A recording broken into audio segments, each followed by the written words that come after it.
Good morning. Dr. Eric Abbott here, elaborating further on yet another subtype of OCD. This is very impromptu, and one could say this one may be a little bit more experimental / less well-defined. I'm going to have to do some more research about this. Some of it, I'm more certain about than other aspects. But there is a type of OCD, a subtype of OCD that people can experience called relationship OCD or ROCD. And it can be really difficult to deal with and very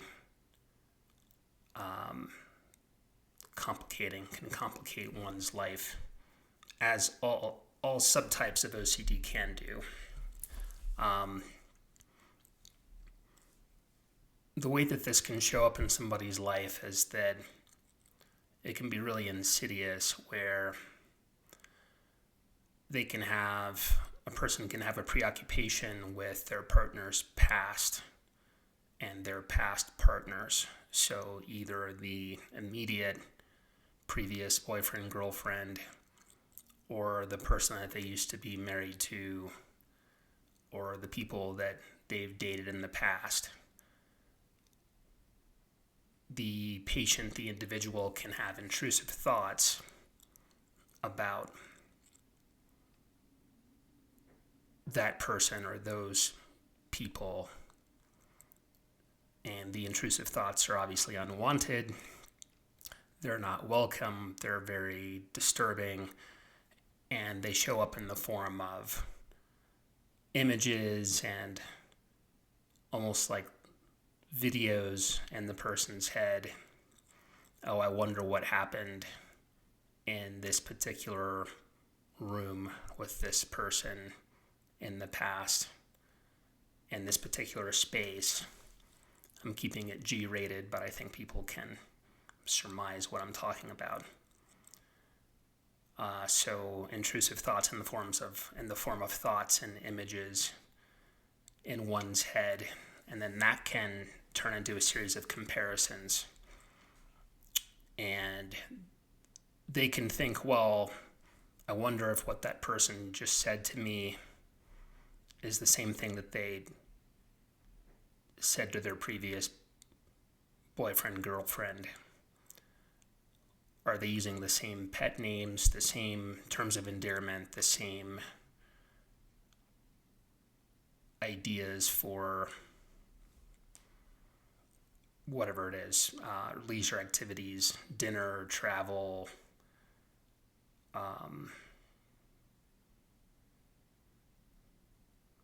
trying to think what else.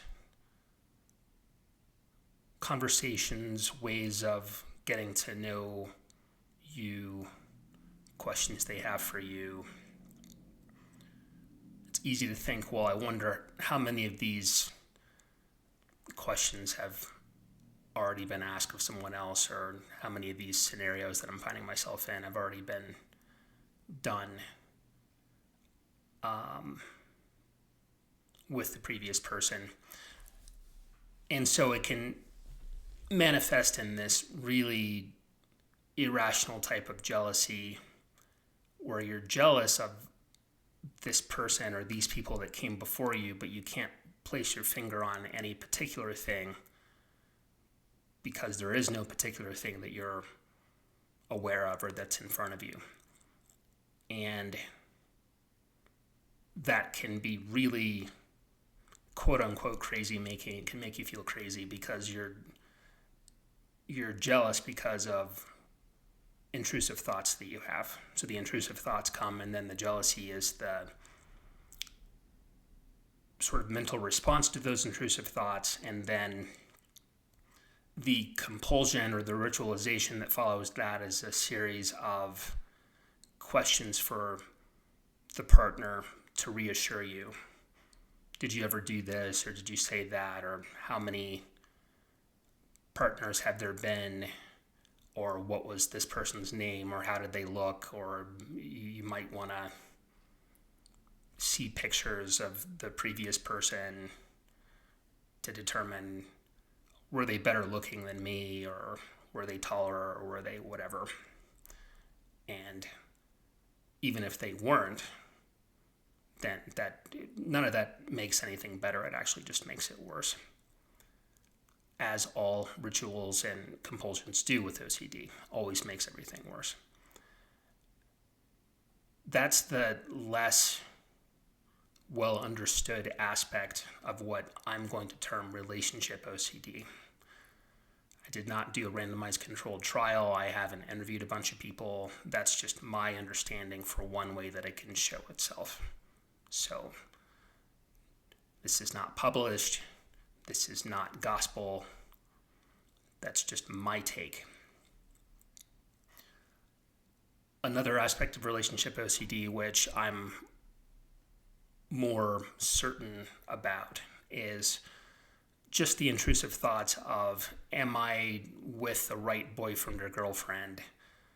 Am I with the right fiance? Am I really supposed to marry this person? I loved them yesterday, but maybe I don't love them as much today, secondary to whatever it happens to be. You could just be in a bad mood that day. You could have not gotten enough sleep the night before. You could be hungry. You could be in your own feelings about whatever else, some other thing.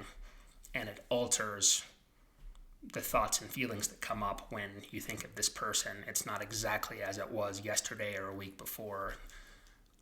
You perceive that as an inconsistency in your emotions, and then you think, that must mean that this is not the right person for me, and I've made the wrong decision, and I'm headed down the wrong road, and I'm stringing them along, and I'm setting myself up to make the wrong decision. Do I like them enough? Do I love them enough? Or do I like or love them often enough? You think that it's not supposed to change. Your emotions are not supposed to change, and that's one of the cardinal features of emotions, is that they do change, right? Emotions change all the time.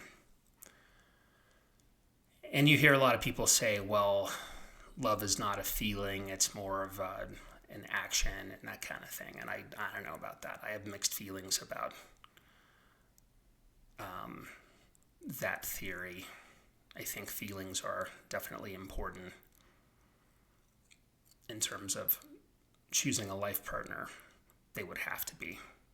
You certainly don't want to choose a life partner that you find repulsive, someone that makes you feel terrible about yourself and that kind of thing. So it's not that feelings don't matter, but feelings do shift and change, just like clouds going across the sky, right? And they're not always going to be exactly the same.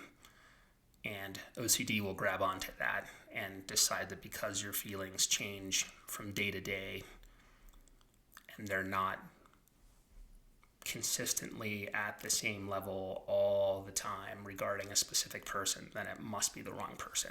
And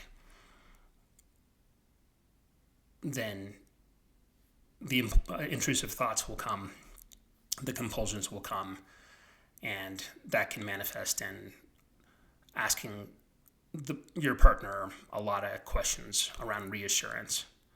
And with enough reassurance-seeking behaviors, that can actually end up turning into arguments, which is then negative feedback, which then makes you question even more whether you should be with this person or not, because now you've precipitated an argument by trying to reassure yourself through ritualization/compulsion.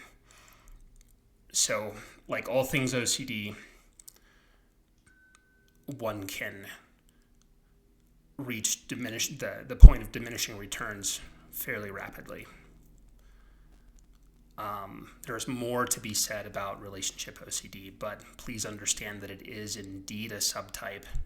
A lot of people are unaware that it exists. There are many therapists that don't know that relationship OCD exists, and it can really have a negative effect on your relationships. And if you're experiencing that in a relationship and your partner is aware that you are dealing with that subtype, it can smooth things over and make things a lot easier. And you can avoid a lot of arguments that way and a lot of uncomfortable situations. Okay. Probably more to come on the ROCD, but that's an important subtype that I wanted to mention. Once again, OCD definitely responds well to exposure response prevention, which is a type of cognitive behavioral therapy.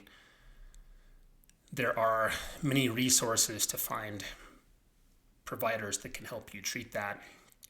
One excellent resource is the IOCDF, www.iocdf.org, or the International OCD Foundation. And yeah, more to come. God bless you all. Peace and love be with you. I hope everyone is feeling better with their respective mental health struggles / OCD. If you are dealing with OCD, be blessed. Talk to you soon.